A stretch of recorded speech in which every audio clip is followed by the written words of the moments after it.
nyuma yo kubona ko OTAN igiye kumara igihugu cyose kirimbura kandi nta kabuza bose baciriwe urugo gupfa, Gaddafi yasabye ko bakwerekeza mu cyaro cyo kwivuko ngo akaba ariho azapfira. Nuko bahagurutse imodoka 75 bashaka kwerekeza mu cyaro cya Qasil Abhadi mu butayu bunini bwa Tripolitania.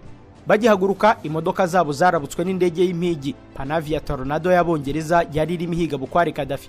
Panavia Tornado yahise ihuruza Air Force ya Leta Zunze za Amerika, nuko abanyamerika bohereza drone irimbura yo mu bwoko bwa Predator ituruka Las Vegas aho mu majyepfo ashyira uburengerazuba bwa Leta Zunze za Amerika ku muvuduko w'inkuba. Iyo nkuru ikigera kuri President Nicolas Sarkozy w'Ubufaransa yahise ategeka ko igisirikare cye cyo mu kirere kijonjora indege zikurasa byanyabyo.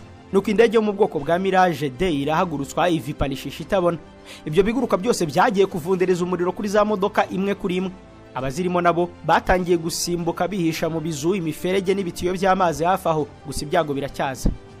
Ako kanya ngo bagiye kubona babona abarwanyi benshi cyane bari bashandikishijwe na OTAN, by'umwihariko Nicolas Sarkozy n'abandi bategetsi bahamagaye, babona babanyanyagiyeho ari nk'inzuki. Mansour Dao Ibrahim aracyatubwira, yavuze ko barwanya umuhenerezo bakarinda Gaddafi uko bashoboye, ariko ngo ku buryo bwabatunguye Gaddafi ubwe yababwiye ko abo bari kurasana nabo ari abanyalibiya bashutswe, ariko ko batagomba kwicwa. Ngo byari biri kwegereza isaa 5 z'amanywa bahagarika kurasana, ahubwo bahitamo kwihisha mu myobo n'ibitembo by'amazi. Gusa benshi muri bo harimo na Gaddafi bari bakomerekejwe n'ibisasu bya ya ndege Mirage na ya yindi yitwa Predator. Bigeze saa 5 z'amanywa zuzuye, umusirikare w'imyaka 21 witwa Omran Shaban, umwe mu bari bari kubahiga, yumvise ikintu kinyeganyeze mu gitembo cy'amazi, maze ajya ku muryango hengerezamo, abona Gaddafi yicaye matuje cyane, ngo yari afite pistole ya zahabu irasa isasu ritavurwa. Ngo yabishaka yari kuba yararashe uwo musore kuko niwe wamutanze kumubona, ariko ntiyabikoze. Omran Shaban yahise amutegeka gusohoka cyangwa akamurasa. Gaddafi asohoka gahoro gahoro acigatiye ibintu bitatu: Quran, ya pistole ikoze muri zahabu, ndetse n'igitabo yari yaranditse cyitwa Green Book. Iki gitabo tugifitiye kopi, ni mu bikenera muzatumenyeshe tubengeremo ikiganiro kuko nacyo kirimo amabanga yihariye ku buryo aka kanya tuvuga nabo mu burengerazuba bagambiriye kuzagica burundu ku isi. Dukomeze. Wa musore akibona Gaddafi yasa ko makarura agira ati Muammar, maze atangira kumukubita cyane. Nuko Gaddafi aramubaza ati se shaho urankubitana gutwaye iki muhu? Ubwo bagenzi be bahise bahagerana za AK47, nuko Gaddafi bamugirira urugomo nk'urwo Mibambwe wa mbere Sekarongoro Umutabazi yagiriye Nkuba ya Nyabakonjo, umwami w'Ibwana cyambwe wari inshuti ye, nanatinye kumanyurira mucuti we umwami w'Induga Nkuba ya Sebugabo hari ya Kinanira ho muri Mugina y'Amayaga.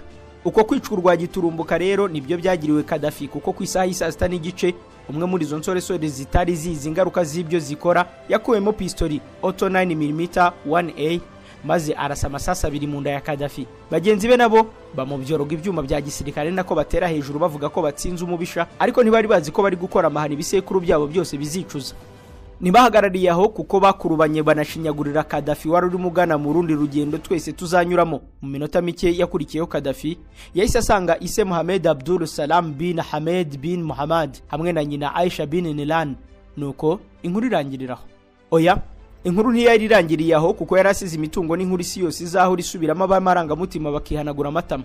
Ese Gaddafi yari afite amafaranga angana gute ku buryo yabashije kuyanyanyagiza isi yose, ku buryo nta gihugu na kimwe cyahakana ko kitapfumbase ku noteza? Abategetsi benshi ba za leta bakomeje kugenekereza ngo bamenye neza ingano y'umutungo wa Gaddafi n'umuryango we.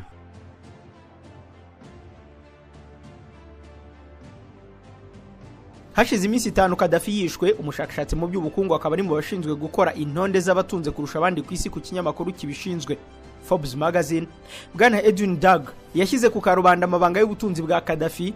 Did Muammar Gaddafi die the richest man in the world? Gaddafi yabara yapfuye ari we mutunzi uruta abandi ku isi. Edwin Dag yabanje kwemeza ko igihe Gaddafi yapfaga ngo yari afite ubutunzi bukubye gatatu bw'abatunzi batatu bari bayoboye abandi muri iyo myaka. No kuvuga gufata ubutunzi bwose bwa Bill Gates ugateranyaho bwa Warren Buffett ukongeraho Carlos Slim, igiteranyo cyose ngo Gaddafi yari akirengeje. Uyu yavuze ko za konte za Gaddafi zonyine muri za banke zabarirwaga muri biliyoni 200 z'idolari. Ibyo byatumaga umuntu wa mbere utunze amafaranga menshi mu mateka ya muntu, yenda umwami Mansa Musa akaba ari we wenyine wamuzi inyuma. Ahubwo Edwin Dag yemeje ko yarushaga ubutunzi Andrew Carnegie na John Rockefeller, ngo abanyamerika bose bemeza ko nta muntu uzigera urusha ubutunzi abo bagabo mu bihe bya none, ariko ngo Gaddafi yari kubashoramo imari ari we wenyine. Aho rero wahita wibaza ngo ubwo butunzi bwose Gaddafi yabucukumbuye. Ubundi banga ryashakirwa mu buhanga bwo kumenya icungamutungo no gushora imari ahantu hose ku isi uhereye ku mafaranga make. Ibu byumve neza. Gaddafi yatangiye kuyobora Libya mu 1969. Iki ni igihugu kinini cyane ku buso bwa kilometero kare miliyoni 1,799,541. No kuvuga ko byagusaba gufata u Rwanda ukarukuba inshuro 66 ukanateranya n'ubundi butaka bunini, gusa ubu butaka bwari bugizwe n'ubutayu, munsi yabwo hakaba harunzemo peteroli itagira igipimo. Ubu ukaba undi mugisha Imana yihereye ibihugu bike cyane ku isi. Undi mugisha kwa Gaddafi nuko yagiye ku butegetsi igihugu cye gituwe n'abantu mbarwa bari miliyoni 1,000,000 birengaho 800. Ababibaze bahamya ko byonyine peteroli ya Libya yashoboraga kuvamo biliyoni 30 z'idolari ku mwaka umwe wonyine. Bivuze ko nibura buri munyalibiya yashoboraga kuba yashyirirwa kuri konte ye miliyoni zirengaho 20 z'amanyarwanda. Gaddafi rero yabanje gufata bwa butayu abuyoboramo amazi, ubutayu buhinduka amahumbezi. Arangije yubaka ibikorwa remezo mu gihe cy'imyaka 5 ku buryo buri munyagihugu yabayeho ubuzima buri wese yifuza. Nyuma yaho ngo yatekereje gushora imari mu bihugu by'amahanga ahereye muri bene wabo b'Abarabu, aho yabanje kubaka imisigiti y'ubuntu, akomereza mu bushabitsi butandukanye ahereye mu gushinga inganda, ibigo by'itumanaho, amabanki n'ibindi byunguka ku muvuduko w'urumuri. Aho yatangiye kunguka umurengera, ahasigaye yadukira Aziya mu bihugu nk'Ubuyapani, Ubushinwa, Korea y'Epfo, Singapore, ariko ahahageze arigengesera aharundi noti. Arakomeza koko mu Burusiya, amaze kuhahetura yerekeza i Burayi. Mu Budage ho ibigo byaho wumvise bikora ibikoresho bitagatifuje, yabisutsemo amafaranga y'inyungu yakuragaho yashoraga, akagerekaho n'igice cyava muri peteroli. Mu Bwongereza ho Imana yonyine niyizi ibyo yabakoreye muri za banke zaho. Muri Finland yafashe ikigo Nokia kigira inkuru ku isi hose. Mu Butaliyani yanyuze muri mushuti we Silvio Berlusconi, amuharurira amayira muri za kampani zose yifuje, nuko abyiga abatunzi baho. Mu Bufaransa ho niyashoye imari gusa kuko yahabaye umwiru mukuru ushinzwe gushyiraho abaperezida. Ibyo nitugera kuri Nicolas Sarkozy uraza kubimenya. Yahingutse mu Busuwisi, banki zaho zihindura abashoramari bandikaho Gaddafi. Ni nako byagenze no mu bindi bihugu. Aho yararimo yitugatuga ngo yerekeze muri Leta Zunze Ubumwe za Amerika, aho yageze abategetsi bakabanza gusiganuza havoma inote ze, mu gihe bari bazi ko aribo bagenga b'amadolari akaba yabarusha. Mu bushakashatsi bwabo baza kumirwa basanze ko hafi y'ibihugu byose byo muri Aziya n'Uburayi bizinesi zaho zishinga yarazifitemo imigabane imwungukira, nuko agakusanyiriza hamwe inyungu akajya gushora imari ahandi. Aho muribuka ko kampani ziruta izindi zose yahise zishimuta abanyereza amaze kuguramo imigabane iruti y'abandi.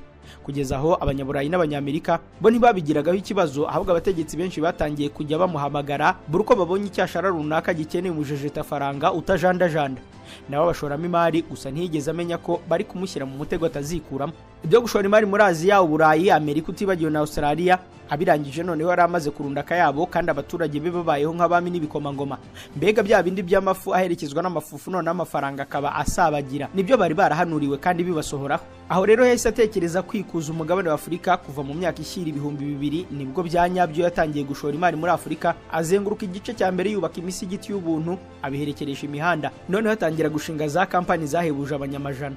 Yabinyujije muri Libya Investment Authority, the Libya African Investment Portfolio na the Libya Africa Investment Company. Bikaba ibigega Gaddafi yari yarashinze byo gushora imari ya Libya mu bihugu by'amahanga. Ibi byatangiye guhahamura abanyaburayi n'abanyamerika kuko basesekaga akaboko muri Afurika bagasahura babanje kureba hirya no hino ko ntawe babona. Aho rero kuko Gaddafi yakoraga ishoramari rinyuze mu mucyo, ngo batangiye kubibonamo ibyago kuko yari kubatwara amasoko yose, dore ko n'ibindi yabitangiraga ubuntu nk'ubitagaguza, ariko bakavuga ko ari gufasha bene wabo.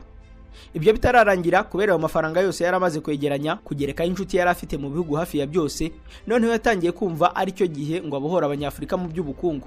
Nibwo yababwiye ko umuyobozi wese uzongera gutaka amafaranga atagomba kujya gupfukamira abazungu, ahubwo ngo ajye agenda babiganireho, nasanga afite umushinga mwiza amupakirira urufite, ubundi akora iyo mishinga yose abanyafurika batera imbere. Ibyo byatumye abategetsi benshi ba Afurika bari basanzwe bajya mu burengerazuba kwikopesha batangira no kubiyomoraho. Ibyo nabyo bituma bashyira iryinyo ku rindi. Yarongeye ahubwo ababwira ko afite inote zashinga ifaranga rya Afurika rishingiye kuri zahabu, agerekaho kwadukana ibyogajuru by'itumanaho byafashe ku ndabo mu burengerazuba. Noneho ibyo bituma mu burengerazuba babona ko batinze kuzimya igishirira cyitwa Gaddafi cyakongeza ibindi kugeza ishyamba ryabo ryose rigurumanye. Ibi rero byaje gutuma bamukatira igihano cy'urupfu babanje kumwambura nako kumwiba amafaranga yose yari afite. Dore noneho uko byakozwe mu mugambi w'ubugambanyi bushobora kuba ubwa mbere mu mateka ya muntu ukuyemo bwa bundi Yuda yagiriye shebuja.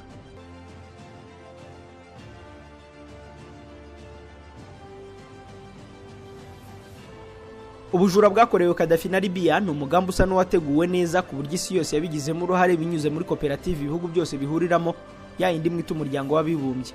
Wibumbye mu bikese ku muvuduko nk'uwo ibintu byateguwe nyine mu gihe yari yashize iminsi 9 hagati y'itariki ya 17 z'ukwa kabiri kwa 2011 kugeza kuri 26 z'ukwa kabiri kwa 2011.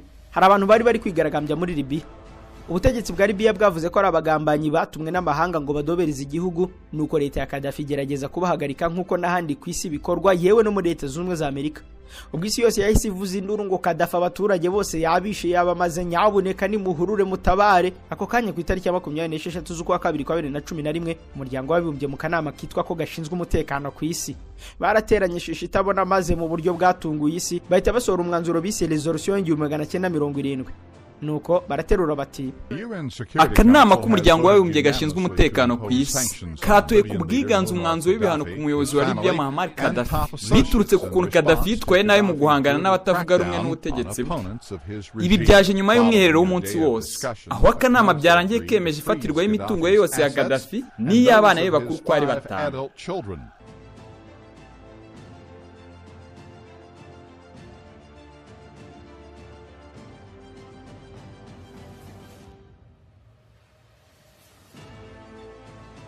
ni ukuvuga muri uriya mwanzuro bavuze ko ibihugu byose byo ku isi bigomba guhita bifata imitungo ya Gaddafi bikayikoresha icyo bishaka.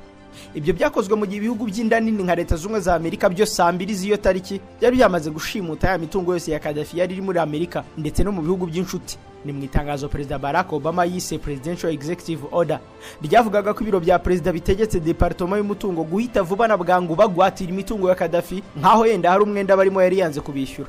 Ibindi bihugu nka Australia, Ubwongereza n'Ubufaransa ngo byari byatangiye mu ibanga gutangatanga ngo hatagira nucikana n'igikoroto, kuko basaga nkaho babariye aya mafaranga ya Gaddafi nkaho yari yarababyaye mu butisimu.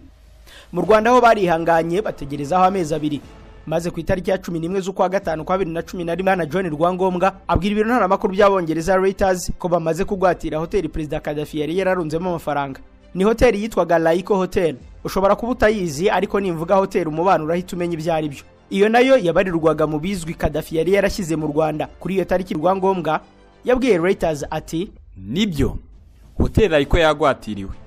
Kuyigwatira mvuga nuko twakwiye ubugenzuzi bwose bwa Libya mu miyoborere y'iyi hoteli, kandi twahagaritse amafaranga ayo ariyo yose yakohererezwa leta ya Libya. Naho inkuru ya Rwanda Tel yari ya Gaddafi yaje guhura n'isanganya wakumva ukirukira mu cyumba kwihisha. Mbere na mbere mu 2007 Gaddafi yari yaraguzemo imigabane 80% kuri miliyoni 100 z'idolari abinyujije mu kigo cye Lap Green Networks cyari cyaranaguze n'itumanaho ryose rya Uganda. Aho yari ayambuye abanyamerika n'ikigo cyayo cyitwa Telecom kuko cyari cyarashyizemo miliyoni 25 z'idolari. Nyuma yaje kongeramo miliyoni 177 ndetse mu mvugo ya Gaddafi yemeje ko agiye no gushora miliyoni 317 mu itumanaho rusange ry'u Rwanda. Byose wabibona muri iyo nyandiko ya Wireless Federation. Icyo nakubwiye cyatuma ugira icyaka nuko hashize imyaka 2 Gaddafi yishwe mu 2013 Rwanda Tel yaguzwe bisa no mu cyamunara na company yitwa Liquid Telecom ku madolari miliyoni 4 zonyine. Ndumva nshaka guseka.